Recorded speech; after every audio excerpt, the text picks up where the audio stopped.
Shen Qingqiu's bones felt like they were about to break under Luo Binghe's grip. The only things he could move were his legs, but it wasn't like he could kick Luo Binghe's crucial bits before the crowd. Faint flames of rage surged within him as he recalled every detail of what had happened. "You did this on purpose," he said. "What are you referring to, Shizun?" said Luo Binghe. "Instead of directly butchering your way through the mountain, you chose to drag things out to this extent. You meant to draw me out." Luo Binghe sneered. "So, Shizun can, at times, guess what this disciple is thinking as well. This disciple is so overjoyed that he might lose his mind. I'm dying to beat my chest and stomp my feet. I will certainly remember this moment until the end of my life." Dojinge withdrew his sword, his body swaying like he was still a bit dizzy. He pointed it at Luo Binghe. "You, let go of him." Luo Binghe dragged Shen Qingqiu into his arms and said irritably, "What did you say?" His movements were forceful, and as Shen Qingqiu was pressed into his embrace, those simmering flames leapt into a towering blaze a meter high. He silently sucked in a breath. "When did you realize that it was the real me in the dreams?"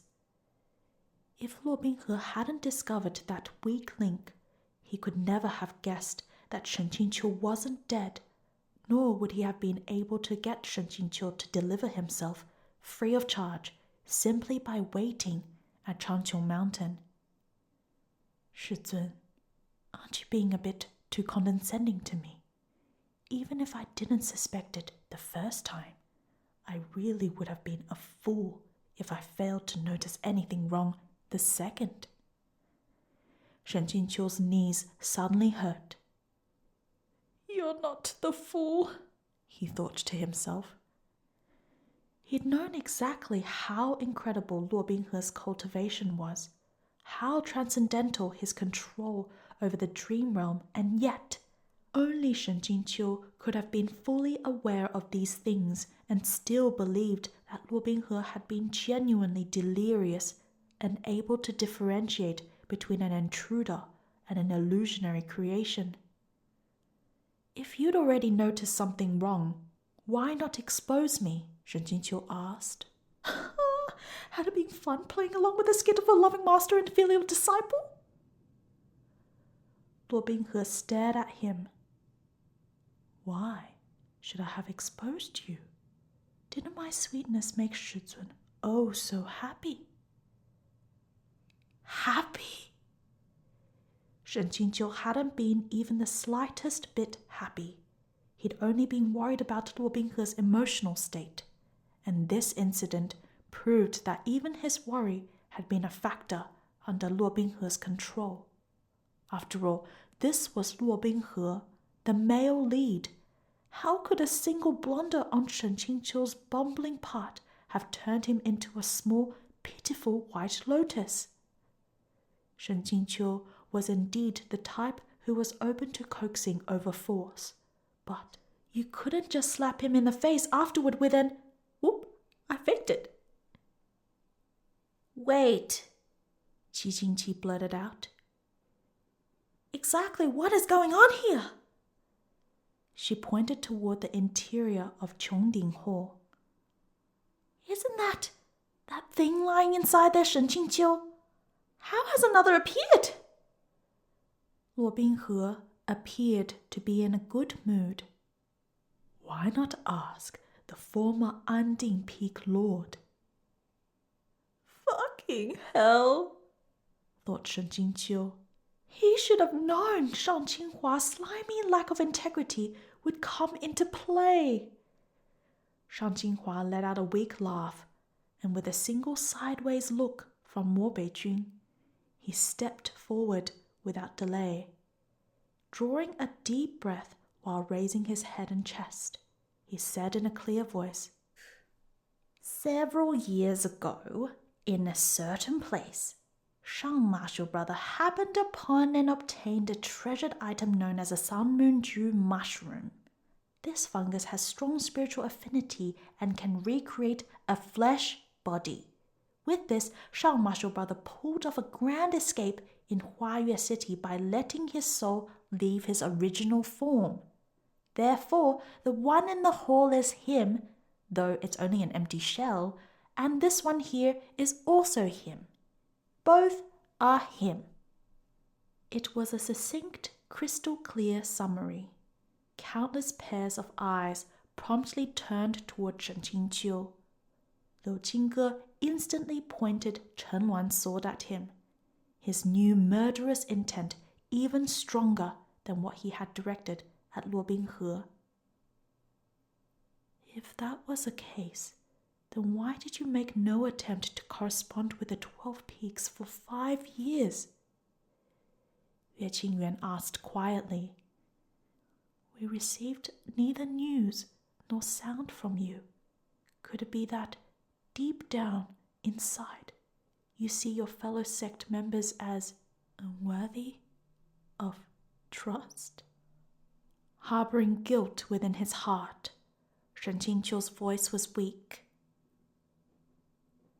That, Marshal brother, hear me out.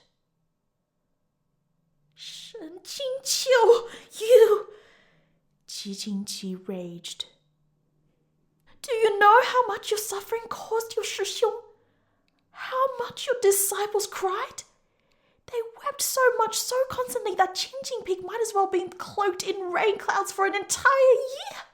It was unbearable to visit. And while the Peak Lord's seat was empty, you were free as a bird, having the time of your life in the outside world. Shen Qingqiu was greatly afraid of the sharp-tongued qingqi jabbing at him and chewing him out. I didn't do it on purpose. I wasn't having the time of my life in the least, he hurried to say. I was buried underground for 5 years and only woke up a few days ago. You tell me how that counts as free. This is all his fault. How can you blame me? Shang Qinghua said, indignant now that the heat was back on him. You were the one who said to ripen it quickly. Liu Qingge held his temples. Shut up! Shang Qinghua shut up. The ruckus they were making as a group would have been comical under different circumstances, but because the occasion was all wrong, Shen Qingqiu found the humor quite dampened. The entirety of Qingding Peak was awash with firelight and scattered with scorched debris. After 2 days of back and forth and siege warfare, it had lost its usual dignified grandeur. Both within and outside the hall were blood-stained faces and disciples who had to be supported. The younger generation were worse off, constantly looking around anxiously, their complete exhaustion obvious, momentum spent like an arrow at the end of its flight. Meanwhile, within the opposing battalion were demon generals and cavalry dressed in black armor, ready to move in a pincer maneuver. They glared like ravenous tigers, like freshly sharpened blades, the edges bright and gleaming. Shen Qingqiu retracted his gaze.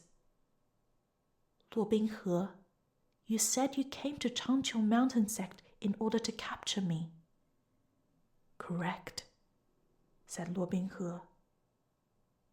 Well, you've captured me.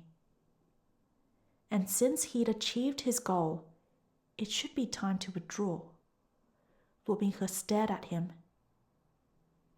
You won't run anymore? Shen Qingqiu was silent, then slowly nodded.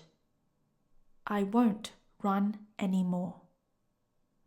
The corner of Luo Binghe's lips twitched and then pulled up into a helpless smile. It held none of the mocking sarcasm that had been plastered on his face until this moment.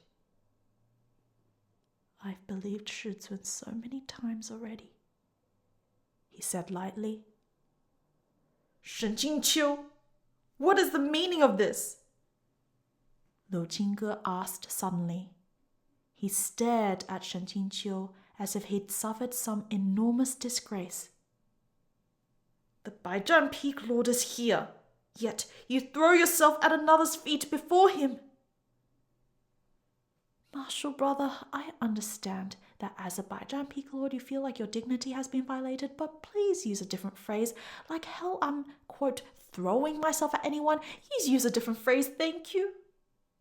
You fear becoming a burden to Changqiu Mountain, said Liu Qingge. But Changqiu Mountain fears not your burden. Luo Binghe sneered. How many unbroken bones do you still have? Yue Qingyuan's hand grasped Xuan Xu sword's hilt. He'd barely done so when, next to him, Mu Qingfan anxiously said, Sect leader, you were in a secluded cultivation and forcefully interrupted your training, then faced these terribly strong foes. It was already terribly hard on you. By pushing yourself to draw your sword now, I'm afraid your body will really... A burst of black qi rose from Yue Qingyuan's face, but he forced it back down. Even if I can't, I must, he said in a strained voice. Martial brother has already died once, and at that moment I was unable to protect him. How can I watch him go to his death a second time? At those words, turmoil surged within Shen Qingqiu's chest. When it came to the people whom Shen Qingqiu most admired and revered in the world, the one who placed first was none other than Yue Qingyuan. It wasn't so much because of his sincere desire to shield Shen Qingqiu, but because of how he always put his entire heart and soul on the line for the sect. Shen Qingqiu was too ashamed to let Changqiu Mountain and its sect leader continue to wipe his ass and pay the bill. He was the one who had dug his own grave, so he was also the only one who should suffer the consequences. This is the disciple I taught, so it's only right for me alone to take responsibility. Sect leader is the head of this sect.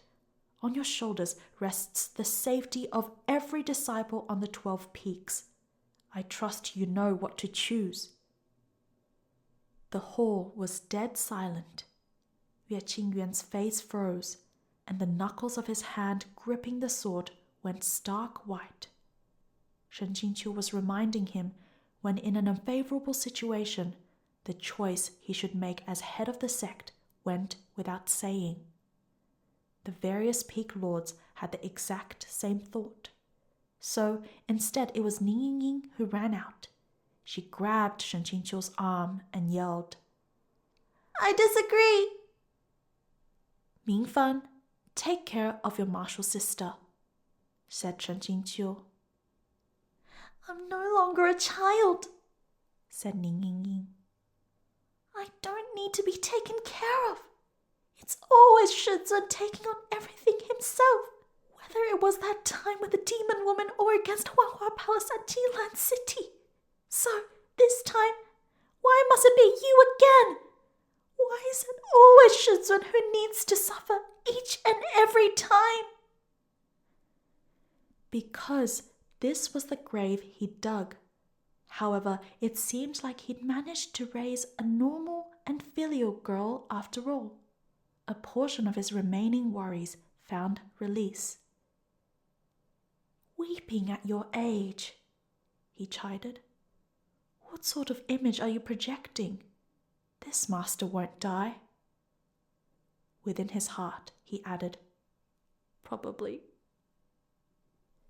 The next moment, Mingfan spoke, his face full of sorrow and rage. Isn't Shizun prostrating and submitting himself to the demons for Changqiu Mountain's sake a fate worse than death? The sayings only speak of throwing away all one has to give to accompany righteous men. never about doing it to appease demons. What are you even saying, Mingfan, you little hellion? How about you speak human words? Shen Qingqiu thought. The situation had dragged on for so long that Luo Binghe had long lost his patience. He grabbed Shen Qingqiu with one hand, then put the other on Xing Mo's hilt. I'll take Shizun's immortal body as well. You are going too far, another Peak Lord said angrily. The person isn't enough for you, and you also want the corpse. And for what? Luo Binghe didn't answer and only waved at Mo Beijun, issuing the order. Just when things had calmed down after such difficulty, another wrong word would reignite the conflict.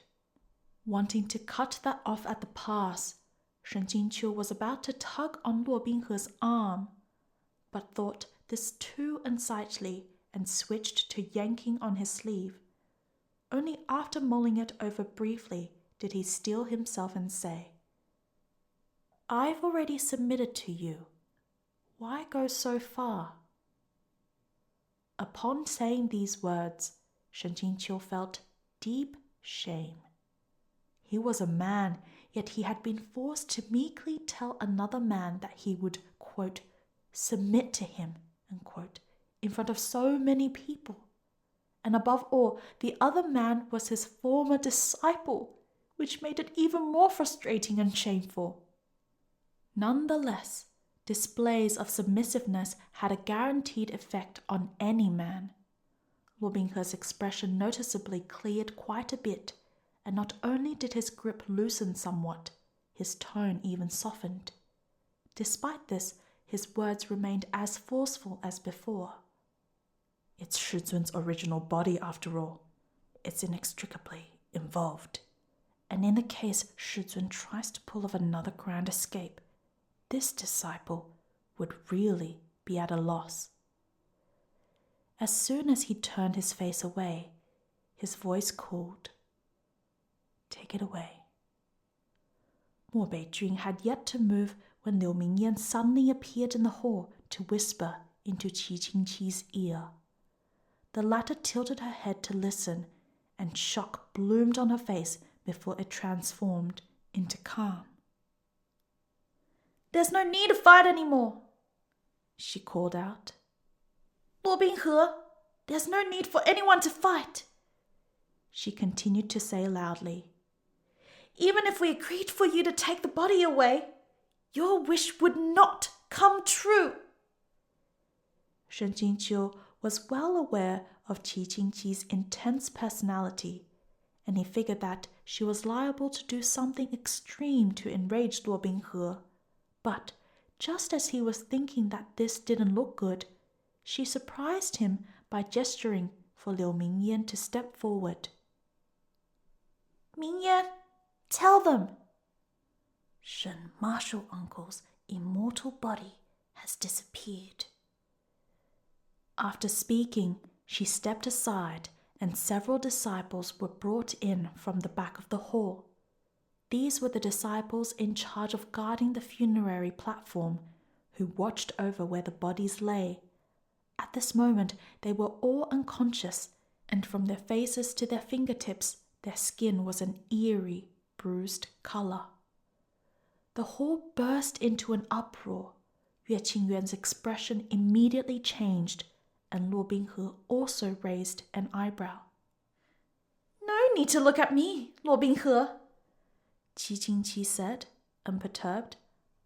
I indeed wanted to hide the body away, but by the time I sent Mingyan to the back to move it, the platform was already empty. It's as if the corpse we'd carefully preserved managed to fly off without wings. Her mood and words were both overjoyed. It turned out she'd rather the corpse fly off than let Luo Binghe take it away. Mu Qingfan was next to the disciples, examining them. They're fully unconscious, but their lives are in no danger. They were poisoned. What poison?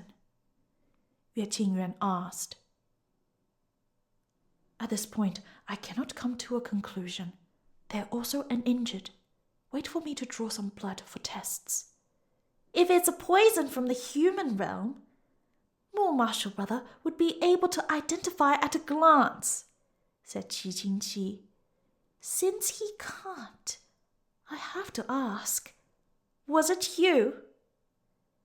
I dislike using poison, Luo Binghe said mildly. This was the truth. Luo Binghe rarely killed with poison.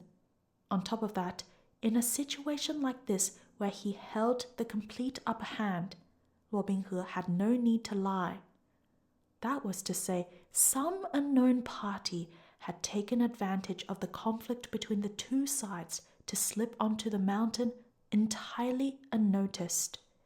And this person had stolen away Shen Qingqiu's corpse from right under the noses of both the demon race and cultivation world while only a handful of walls away. How could anyone not be shocked? Shen Qingqiu was puzzled. Why would someone steal his corpse? How come no one had wanted him while he was alive, but now he was dead, he'd become Helen of Troy? Luo Binghe discerned that continuing to talk here would be pointless and frowned. Fine. No matter who took it, I'll find it. Xingmo's sword left its sheath and black qi streamed forth from it. An arcing crack split open where the blade sliced through the air. Drop the siege, Shen Qingqiu said to remind him. Luo Binghe gave him a look, then said brusquely, As Shizun wishes. Chen Luan's sword point hit the ground. Following it upward, Liu Qingge's hand was tightly clenched beneath his sleeve, and blood poured from a gaping open wound. It trickled down the length of the blade and dripped onto the floor. After a long second, he finally spat out a word. Wait! This word was akin to an icicle launching forth, yet within its burned deep-seated flames of rage and a fighting spirit that could swallow the heavens. Xingmo's sword was sheathed, but Luo Binghe sneered. Just try to stop me.